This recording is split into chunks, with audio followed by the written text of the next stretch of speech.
Hi, everybody. Welcome to our third episode of Talk About It. Today, we're going to be talking about our first semester because, as you know, this was our first semester of our junior year. So, our first time experiencing IB. We're just going to tell you a little bit about our experience. This class was definitely analysis. It was really the rockiest grade. I started out not so hot, and so it was pretty hard to build back up, but I did end with an A, so that's a good thing. What do you think your hardest class was, Lily? So, obviously, I've always kind of struggled in math my whole life, and I would say that applications was not easy necessarily, but towards the end, I got the hang of it. I just think that the testing style was very different from anything I was previously used to, like throughout my last few years of high school. Thing that Mr. Morrow definitely made a point of this semester was like until you get the hang of how the IB tests work, how the mark scheme works, like how you earn your points basically, you're going to struggle. And so I did really have to focus on that and just learn how to take an IB test. Yeah, but I would say that econ was also another very difficult class I took. But on the other hand, I do find that stuff like super interesting, so it kind of made it like better. What was your favorite class? I think my favorite class based on the material last year was definitely psychology because I just find it really interesting and yeah, I feel like it's not as much of a traditional core class like you have math, history, science, English. I feel like it was a little more relaxed and like you get to learn fun things. We learned about fun experiments and everything. So that was probably my favorite class last semester. I'd say my favorite was definitely history. I know you don't take history, but um I really enjoy it. I love our teacher. He makes it fun. And in that class, I only have about like I want to say 12 kids in there. Our conversations, we stay on topic, but like everyone kind of gets involved and it's just a good environment, I want to say. And also, I've always been really interested in history and things like that. So, Yeah. Um I think after first semester I've learned a lot of things, not even just about like IB, but just school in general. Like this is really the first time in high school that school has really challenged me. yes. And and so I think that I had to learn how to study because my Mhm. freshman and my sophomore year I could get by in all my classes. I could do very well in my classes without studying. But once you get to IB, that's not really an option anymore. And so I had to learn the best way to study and like time management skills. One thing I did really like about IB, which is something that I haven't experienced before, is the IB curve and the IB like HL and SL points. Like when you take, I don't know if it's the same for all the courses, but at least in IB math or a science class, there is this like grade curve because they acknowledge that like the tests are harder than a normal class. And so it depends on the score you get. So that really helps like a lot because if you get like an 80 on a test, that is really good for an IB test. So if you get an 80 raw, it'll curve up to like a 90 something. Yeah, going off of that, I honestly like I think Ivy is worth it just from that aspect because Mhm. I mean, the tests are super hard, like that is no surprise and there's no way to really sugarcoat it, but like it's really good that Ivy has like taken that into account and like given us this because for example, I was really struggling in math in the beginning of the semester and then somehow I got like this topic and then like I really was understanding it and I got like a raw 80 or something, like a low 80, I think. And that alone I would have been ecstatic with, but the curve pushed it up to 95 and it really brought my grade up. That's just like a good example of how it is achievable to do well. Yeah, because when you first get, I remember I forgot my first math test back and I had gotten like a 60 raw, which is obviously not good and I have gotten the hang of it so far, but I was just like really disappointed about that, but then it ended up after I did my corrections and earned my points, it went up to like an 80, which obviously is much better and that did save my grade. Okay, so today our episode's going to be success after IB cuz right now everyone's so focused on the now, but you have to think what is IB going to give to me in return in a couple years when I go to college. So, we're actually going to be interviewing my brother who graduated from the IB diploma program last May and he's now a freshman in college. So we're going to let him introduce himself and get into the interview. My name is Matthias. I go to Cornell University. I'm an intended cognitive science and computer science double major, and I did the IB diploma program in high school. Looking back, was IB worth it? Yeah, definitely. What made it worth it?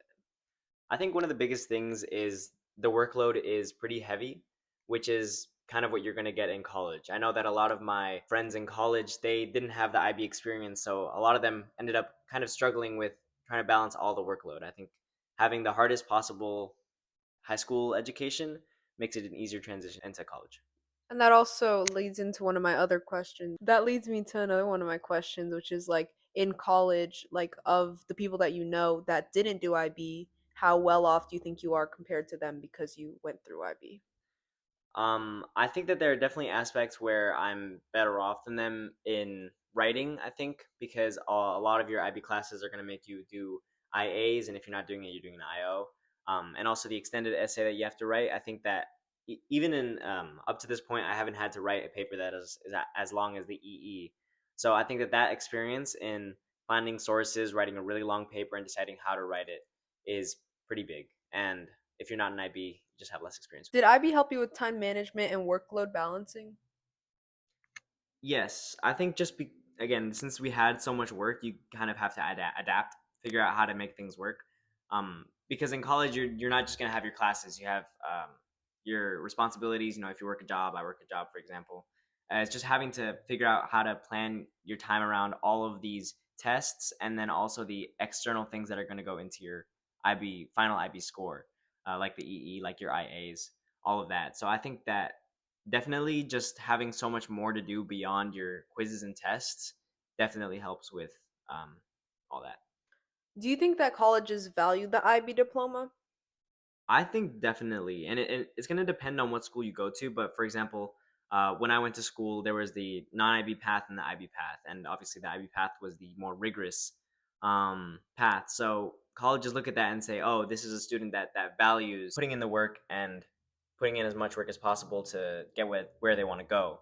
And on top of that, I think a lot of colleges recognize that IB is more of like a mindset, and than just a program.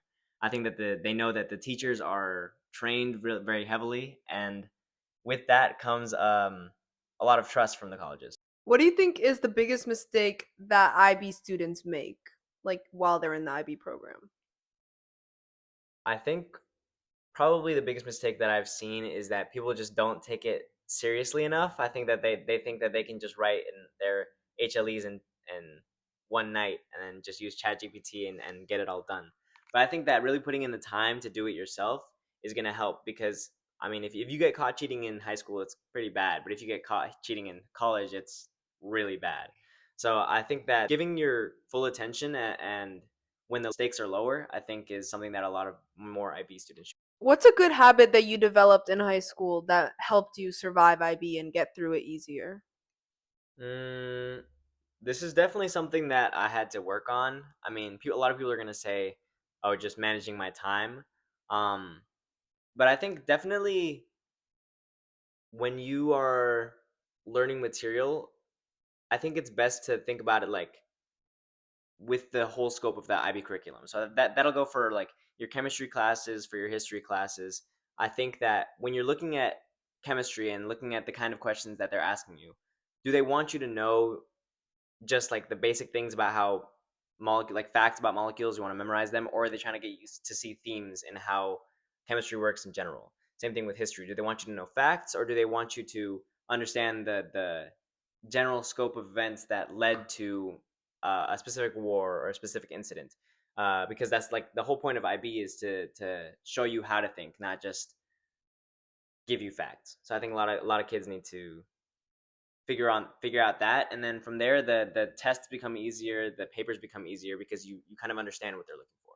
And the first 2 years of high school, you didn't have the IB class courses, but your school offered AP classes and you took a couple of those. What do you think is the main difference between AP and IB?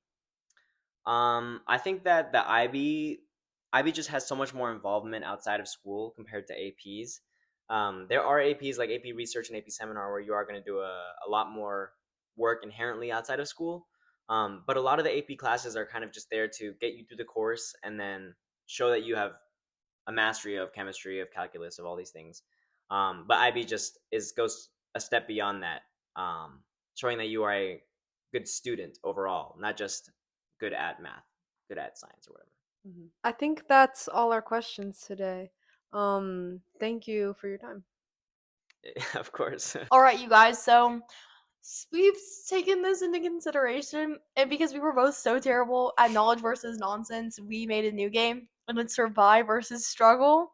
So basically, what we're gonna do is we are going to both create several different scenarios and just say if it's like survivable or struggle. Okay, Lily, do you think it's survivable or an absolute struggle to do all of your cast experiences in 1 week, the week before they're all finally due? Like all of them for all of Yeah. high school? No, Like the whole year? just the year. Yeah. I think that's an absolute struggle, which is why tomorrow in advisory, y'all's cast better be turned in. Yes. Please turn in your cast on time so that you can have good time management skills. So, you are doing your IA for what's really hard? Analysis? Analysis. Okay. You're doing your IA for analysis. Like, it's pretty solid. It's going good. A week before it's finally due, you're like, I hate it. I'm scrapping it.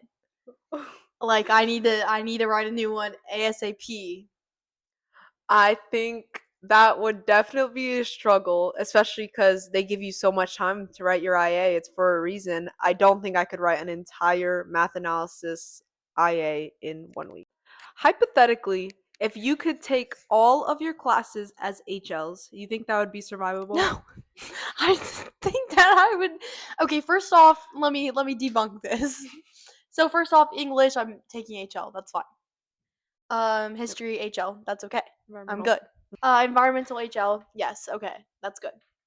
If I were to take applications HL, just like any chance of graduation for me specifically, not to say anything bad, but like it's out the window. Like I'm Mhm. not getting the IB diploma. I'm not passing junior year. Like that just would not fly. Mm. Also I literally can't because econ only SL is offered Mhm. at St. Andrews, and then Spanish I also can't take HL. So Yeah. I would not survive that. Okay, let's just say that you have been completely putting off your learner portfolio in English, and then Miss Wilgus announces that it's due the very next day, and you have about 12 learner portfolio tasks overdue. You think you could do it? Yes, You think you could? I think I could. But I think that I could survive. but I don't think you should. I think you should do it on. It's not should you or shouldn't you. I think all of these are supposed to be like high risk situations. Yeah. If it came down to it, I would. Okay. But I would never get that behind on my learner portfolio. Mhm. Let's just say imagine that you are writing your IA for like psych and you found a really niche like underground website pertaining to your like topic so well. You like really like this website. It's really good, but you don't write it down and your computer gets wiped and you can't find it again. I I think that's survivable because I would hope that I would know enough about psychology at that point to find another website that has the same information, but that would be a struggle in the moment. Like, what would your reaction be? I would probably cry. Survivable or a struggle to have 3 deadlines for your big classes in the same week. Like, let's say you had an econ commentary, an essay for Miss Wilgus, and a project for math. You think it's survivable? I feel like I've done that. Yeah, first semester. However, in theory, like thinking about it, it seems like a struggle. Well, it is a struggle either way. These are not. It should be like survivable or like death, because like survivor struggle. Like all of these are struggles, but like I could survive. Okay, I hope you guys enjoyed the episode of Talk About It. And it personally was really interesting to see how IB has affected someone that I know, like how IB has helped my own brother in college and what that can mean for me in a couple years. And, like, as someone who doesn't personally know him, to see, like, oh, this is where we are now and this is where we can be, and, like, this is what our life's gonna look like in, like, a year or 2. So, we hope you enjoyed today's episode. We'll see you Soon. soon.